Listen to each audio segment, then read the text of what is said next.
Latest updates ఎప్పటికప్పుడు పొందడానికి big TV WhatsApp channel follow అవ్వండి. లింక్ డిస్క్రిప్షన్ లో ఉంది. అంతరిక్ష మిషన్లలో గేమ్ చేంజర్ గా మారింది భారత అంతరిక్ష పరిశోధన సంస్థ ఇస్రో. 2024లో అంతరిక్ష పరిశోధనల్లో భారత్ ఘన విజయాలను సాధించింది. తాజాగా డాకింగ్ మిషన్తో 2024కు గ్రాండ్గా వీడ్కోలు పలికింది. ఇక టార్గెట్ 2040కి అనుగుణంగా 2025లో మరిన్ని విజయాలను నమోదు చేసుకోవడానికి అడుగులు వేస్తోంది. ఇంతకీ 2024లో ఇస్రో సాధించిన సక్సెస్ ఏంటి? 2025లో ఇస్రో చేస్తున్న ప్లాన్స్ ఏంటి? అంతరిక్ష రంగంలో భారత్ ఏ పొజిషన్కు చేరబోతోంది? అగ్రరాజ్యాలు ఇక మనకు దాసోహం అనాల్సిందేనా?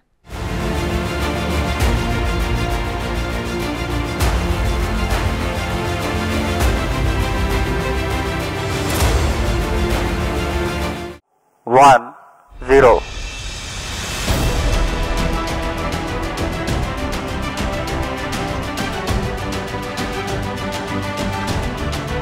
గగనమే గమ్యంగా భారత్ స్పేస్ వ్యూహాల్లో స్పీడ్. అగ్రరాజ్యాలకు పోటీగా భారత అంతరిక్ష పరిశోధనలు. అంతరిక్షంలో డాకింగ్ చేసి 2024కు సక్సెస్తో వీడ్కోలు. కొత్త సంవత్సరంలో ఇస్రో ఆవిష్కరించనున్న అద్భుతాలు. ఇది హ్యాపీ ఇస్రో ఇయర్. ఇది సెలబ్రేట్ చేసుకోవాల్సిన సమయం. ఇస్రో సాధించిన విజయాలను గుర్తు చేసుకోవాల్సిన సందర్భం. కొత్త సంవత్సరానికి సక్సెస్తో ఆహ్వానం పలకటం అన్ని దేశాలకు సాధ్యం కాలేదు. కానీ భారత అంతరిక్ష పరిశోధన సంస్థ ఇస్రోకు మాత్రం 2024 పాత్ బ్రేకింగ్ విజయాలను అందించింది. 2024 జనవరి 1వ తేదీన విజయవంతంగా ఓ శాటిలైట్ ను పంపి ఏడాదికి స్వాగతం పలికిన ఇస్రో 2024 చివర్లో డిసెంబర్ 30న డాకింగ్ మిషన్ తో సక్సెస్ఫుల్ గా ఏడాదిని కంప్లీట్ చేసింది. కీలకమైన మైలురాళ్లు దాటి ప్రపంచ అంతరిక్ష పరిశోధనల్లో అగ్ర దేశాలకు పోటీగా నిలబడింది. చంద్రుని దక్షిణ ధృవానికి తాకిన మొట్టమొదటి దేశంగా చరిత్ర సృష్టించింది కూడా ఇదే సంవత్సరంలో. ఈ ఏడాది ఇస్రో చేపట్టిన ఒక్కో ప్రాజెక్ట్ ప్రపంచ దేశాలను విస్తుపోయేలా చేశాయి. అంతరిక్ష పరిశోధనల్లో ఇస్రోను పాపులర్ స్టాప్ గా నిలిపాయి. నాసా లాంటి అగ్ర పరిశోధనా సంస్థలు కూడా ఇస్రోతో ఒప్పందాలు చేసుకునే విధంగా ఇస్రో సత్తాను చాటింది.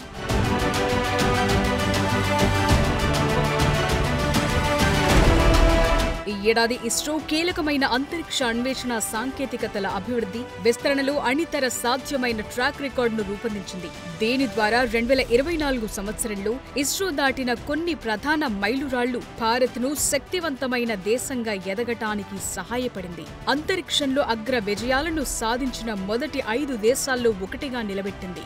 శక్తివంతమైన రీయూజబుల్ రాకెట్లు, నెక్స్ట్ జనరేషన్ ప్రయోగ వాహనం NGLV అభివృద్ధితో భారత అంతరిక్ష కార్యక్రమం రాబోయే 2 దశాబ్దాల్లో కీలకమైన లక్ష్యాలను నిర్దేశించింది.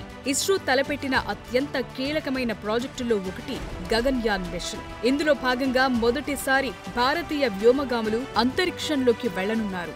అందుకే 2024 సంవత్సరంలో మానవ అంతరిక్ష యాత్ర ప్రాజెక్టు కోసం గట్టి పునాది పడింది. ఇది అంతరిక్షంలోనే కాక మరో గ్రహంపై మానవుల్ని నిలబెట్టడానికి భారత సామర్థ్యాన్ని నిరూపిస్తుంది. ఈ క్రమంలోనే 2024వ సంవత్సరం అంతరిక్ష పరిశోధన, సాంకేతిక అభివృద్ధిలో ఇస్రో సాధించిన ముఖ్యమైన మైలురాళ్లను ఒకసారి గుర్తు చేసుకుందాం.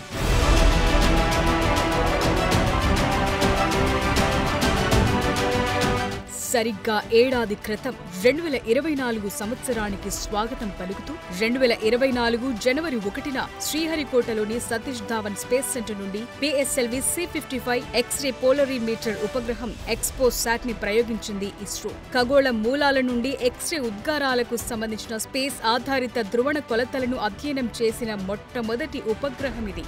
బ్లాక్ హోల్స్, న్యూట్రాన్ స్టార్స్ వంటి ఖగోళ మూలాలను అధ్యయనం చేయడానికి అబ్జర్వేటరీని పంపిన 2వ దేశంగా ఈ ప్రాజెక్ట్ భారత్ను అగ్రదేశాల సరసన నిలిపింది. దీనికి ముందు నాసా చేపట్టిన ఇమేజింగ్ ఎక్స్రే పోలరీమెట్రీ ఎక్స్ప్లోరర్ తరువాత ఇది ప్రపంచంలో రెండవ ఎక్స్రే పోలరీమెట్రీ మిషన్ గా చరిత్ర సృష్టించింది. దీని తరువాత భారతదేశపు తొలి solar machine Aditya L1 success చూసింది. 2023 సెప్టెంబర్ 2న ప్రయోగించిన ఈ స్పేస్ షిప్ 2024 జనవరి 6న L1 పాయింట్ కు చేరుకుని మరో సక్సెస్ ను నమోదు చేసింది. ఆదిత్య L1 తో సూర్యుణ్ణి ఎలాంటి అవరోధం లేకుండా వీక్షించటం సాధ్యమైంది. ఈ మిషన్ తో సవివరంగా సూర్యుణ్ణి అధ్యయనం చేయడానికి శాస్త్రవేత్తలకు మరింత సులువైంది.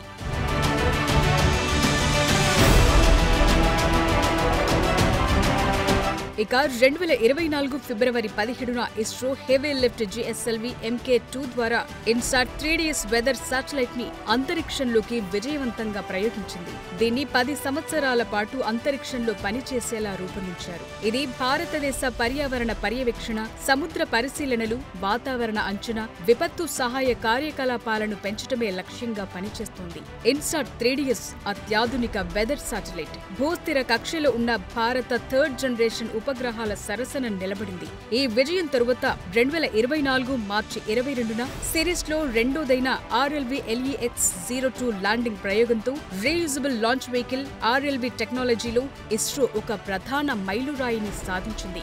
మరింత క్లిష్టమైన విన్యాసాలను చేపట్టడానికి క్రాస్ రేంజ్, డౌన్ రేంజ్ రెండింటినీ సరిచేయటానికి పూర్తి స్వయం ప్రతిపత్తి మోడ్లో రన్వేపై ల్యాండ్ చేయడానికి RLVని తయారు చేశారు. పుష్పక్ అనే పేరుతో పిలిచే ఈ రెక్కల వాహనాన్ని Indian air force chinook helicopter తో పైకెత్తారు. ఈ మిషన్ తో స్పేస్ రిటర్నింగ్ వాహనం, హైస్పీడ్ అటానమస్ ల్యాండింగ్ ను నిర్వహించడానికి అవసరమైన నావిగేషన్, కంట్రోల్ సిస్టమ్లు, ల్యాండింగ్ గేర్, డెసిలరేషన్ వ్యవస్థలను స్వదేశీయంగా అభివృద్ధి చేసి ఇస్రో తన సామర్థ్యాన్ని నిరూపించింది.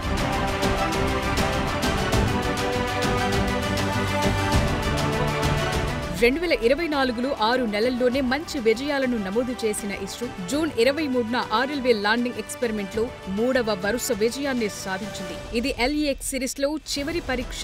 ఈ ప్రయోగం సమయంలో పుష్పక్ స్వయం ప్రతిపత్తితో ఖచ్చితమైన ల్యాండింగ్ ను ప్రదర్శించింది. ఈ మిషన్ అంతరిక్షం నుండి తిరిగొచ్చే వాహనం కోసం approach, landing interface, high speed landing పద్ధతిని అనుకరించింది. ఈ ప్రాజెక్టుతో RLV అభివృద్ధికి అవసరమైన అత్యంత క్లిష్టమైన సాంకేతిక పరిజ్ఞానాన్ని పొందటంలో ఇస్రో నైపుణ్యాన్ని నిరూపించింది. దీని తరువాత జూలై 22న ఇస్రో RH-560 సౌండింగ్ రాకెట్ ఇరువైపులా ప్రొపల్షన్ సిస్టమ్లను అమర్చి ఎయిర్ బ్రీతింగ్ ప్రొపల్షన్ టెక్నాలజీని ప్రదర్శించే రెండవ ప్రయోగాత్మక విమానాన్ని విజయవంతంగా నిర్వహించింది. ఆ తరువాతి నెల ఆగస్టు 16న శ్రీహరికోటలోని SDSC నుండి స్మాల్ శాటిలైట్ లాంచ్ వెహికల్ T3ని ప్రయోగించింది ఇస్రో.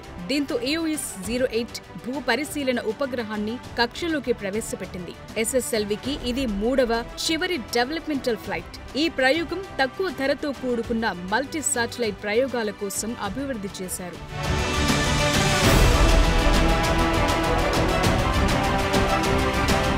ఇక నవంబర్ 1న ఇస్రో భారతదేశపు మొట్టమొదటి అనలాగ్ స్పేస్ మిషన్ హబ్ 1ని లేహ్ నుండి ప్రారంభించింది. ఇది అంతరిక్షంలో ఉన్న సవాళ్లను వ్యోమగాములకు పరిచయం చేయటానికి ఉద్దేశించింది. వారికి శిక్షణనిచ్చేందుకు భూమిపై అంతరిక్షం లాంటి వాతావరణాన్ని సృష్టించింది. ఇక డిసెంబర్ 5న ఇస్రో తన విశ్వసనీయతను మరోసారి రుజువు చేసింది. ISRO polar satellite launch vehicle ద్వారా యూరోపియన్ స్పేస్ ఏజెన్సీకి చెందిన ప్రోబా 3 ఉపగ్రహాలను విజయవంతంగా వాటి నిర్దేశిత కక్షలోకి ప్రవేశపెట్టింది. ఇది అంతరిక్ష అన్వేషణలో సాంకేతికంగా మొదటిగా గుర్తించబడింది. ఇక తాజాగా డిసెంబర్ 30న స్పేడెక్స్ మిషన్ ను ప్రారంభించడంతో భవిష్యత్తులో భారత సొంత స్పేస్ స్టేషన్ నిర్మాణానికి సంబంధించిన పునాది పడింది. ఇంటర్ ప్లానెటరీ మిషన్లను ప్రారంభించే దిశగా ఇది మొదటి అడుగుగా నిలిచింది. ఈ మిషన్ లో ఇస్రో PSLV C-60ని ఉపయోగించి అంతరిక్షంలో డాకింగ్, అన్డాకింగ్ కి అవసరమైన టెక్నాలజీని అభివృద్ధి చేసింది. ఈ మిషన్ విజయవంతమైతే స్పేస్ డాకింగ్ టెక్నాలజీ కలిగి ఉన్న ప్రపంచంలోనే 4వ దేశంగా భారత్ అవతరిస్తుంది.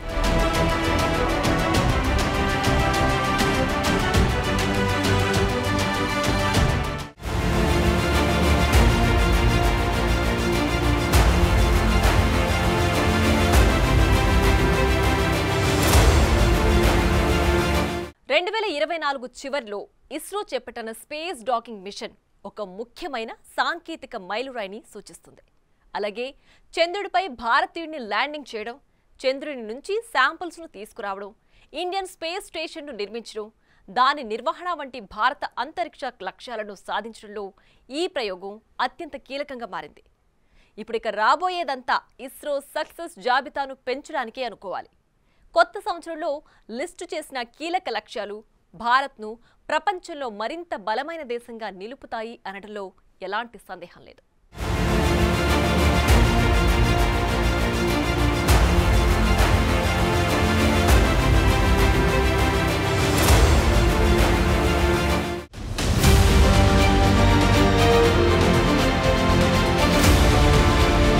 2024 ఫిబ్రవరి 27న భారత్ తన మొట్టమొదటి మానవ సహిత మిషన్ గగన్యాన్ పై కీలక ప్రకటన చేసింది. చంద్రుణ్ణి తాకబోయే భారతీయ వ్యోమగాముల పేర్లను భారత ప్రధానమంత్రి నరేంద్ర మోదీ ప్రకటించారు. ఆ సందర్భంగా భారతదేశం తన మానవ అంతరిక్ష ప్రయాణ ఆశయాలను సాకారం చేసుకునే దిశగా తన మొదటి అడుగులు వేసిందనటానికి సాక్ష్యంగా నిలిచింది. ఇందులో భాగంగానే డిసెంబర్ 18న గగన్యాన్ మిషన్ మొదటి అన్క్రూడ్ ఫ్లైట్ కోసం ISRO human rated launch vehicle mark 3ని అసెంబుల్ చేయడం ప్రారంభించింది. ఇక 2025 ఏడాది ప్రారంభంలోనే స్పేస్ పోర్ట్ నుండి సిబ్బంది లేని విమానం ప్రయోగించడానికి ఇస్రో అన్ని విధాలుగా రెడీ అవుతోంది. 2026 చివరి నాటికి దీన్ని ప్రయోగించాలని అనుకుంటున్నారు. ఈ గగన్యాన్ 3 రోజుల మిషన్లో భాగంగా 3 సభ్యుల సిబ్బందిని 400 కిలోమీటర్ల కక్షలోకి ప్రవేశపెడతారు. అలాగే వారిని సురక్షితంగా భూమికి తీసుకురావటానికి అవసరమైన ప్రయోగాన్ని కూడా చేపడుతున్నారు. గగన్యాన్ 1, 2, 3 మిషన్లతో 2025వ సంవత్సరంలో ఇస్రో అసమాన సామర్థ్యం ప్రపంచానికి తెలియనుంది.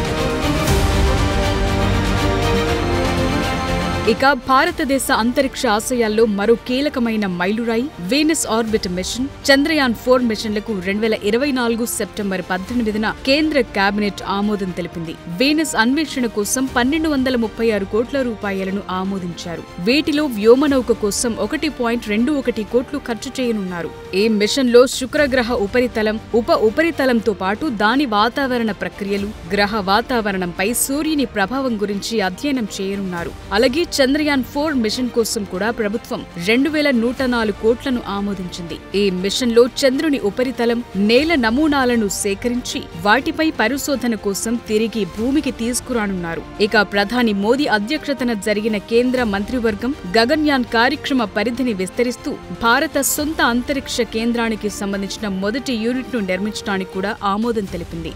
భారతీయ అంతరిక్ష స్టేషన్ BAS-1 మొదటి మాడ్యూల్ అభివృద్ధికి BAS ని నిర్వహించడానికి అవసరమైన టెక్నాలజీ ప్రదర్శన, ధృవీకరణ కోసం సంబంధిత మిషన్లకు కూడా ఆమోదం లభించింది.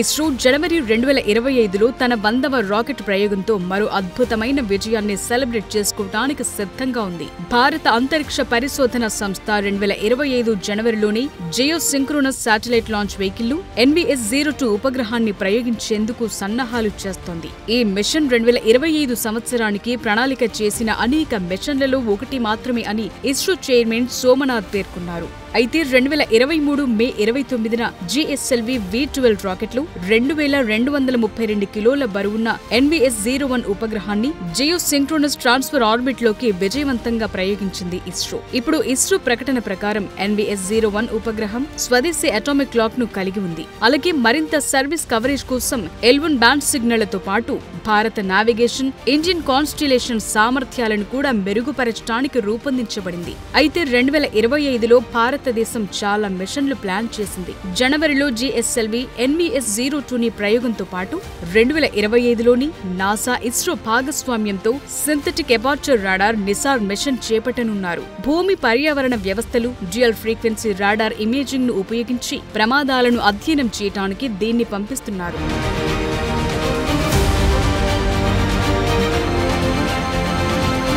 ప్రస్తుతం అంతరిక్ష శాఖ, అణు ఇంధన శాఖను తన ఆధ్వర్యంలోనే ఉంచుకున్నారు ప్రధాని మోదీ. సంప్రదాయం ప్రకారం ప్రధానమంత్రి ఈ శాఖల పనితీరును పర్యవేక్షిస్తారు.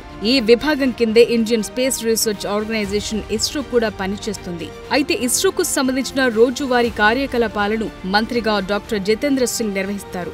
ఇక మోదీ నేతృత్వంలోని గత ప్రభుత్వం అధికారంలో ఉన్నప్పుడు ఎలాంటి పర్యవేక్షణ ఉండేదో అంతకు మించి ఈసారి మోదీ అంతరిక్ష పరిశోధనలను వేగవంతం చేయడానికి ప్రయత్నిస్తున్నట్టు తెలుస్తోంది. ఇందులో భాగంగానే 2025వ సంవత్సరంలో భారత అంతరిక్ష పరిశోధన సంస్థ మరిన్ని విజయాలను తన ఖాతాలో వేసుకునుంది. దీనికోసం ఏరోస్పేస్ రంగాన్ని ప్రైవేట్ కంపెనీలకు అందుబాటులోకి తీసుకురావటానికి కూడా ప్రభుత్వం చేసిన ప్రయత్నాలకు అద్భుతమైన స్పందన వచ్చింది. స్కైరూట్ ఏరోస్పేస్ వంటి సంస్థల నేతృత్వంలోని ప్రైవేట్ రంగంతో భారతదేశం కొత్త అంతరిక్ష పరికరాలను అభివృద్ధి చేయడంలో ఈ కంపెనీలకు ఇస్రో మద్దతిస్తోంది. చిన్న ఉపగ్రహాలను ప్రయోగించడానికి భారతదేశాన్ని ఒక కేంద్రంగా మార్చగల కొత్త రాకెట్లను పరీక్షిస్తోంది. ఈ ఏడాది ప్రైవేట్ రంగ సమన్వయంతో ఇస్రో సరికొత్త రికార్డులను నమోదు చేసుకోనుంది.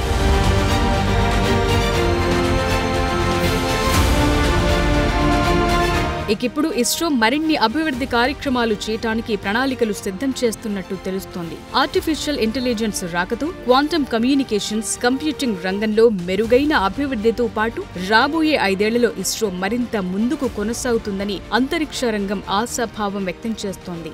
నేషనల్ రీసెర్చ్ ఫౌండేషన్ వంటి కార్యక్రమాల ద్వారా శాస్త్రీయ పరిశోధన అభివృద్ధికి ప్రభుత్వం బలమైన మద్దతును కొనసాగిస్తుందని అంతరిక్ష పరిశోధకులు ఆశిస్తున్నారు. ఇందులో కృత్రిమ మేధస్సు, మిషన్ లెర్నింగ్, క్వాంటమ్ టెక్నాలజీలు, గ్రీన్ ఎనర్జీ సొల్యూషన్స్ లో పరిశోధనలకు మెరుగైన ఆర్థిక మద్దతుంటుందని అనుకుంటున్నారు.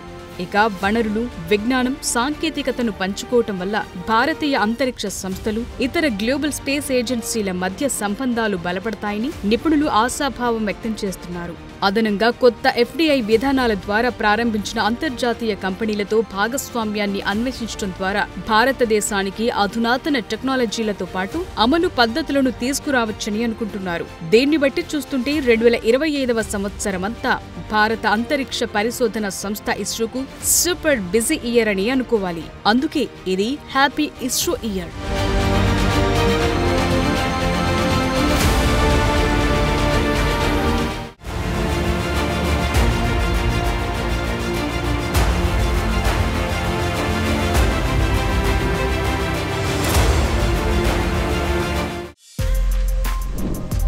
For more videos like this, subscribe Big TV channel.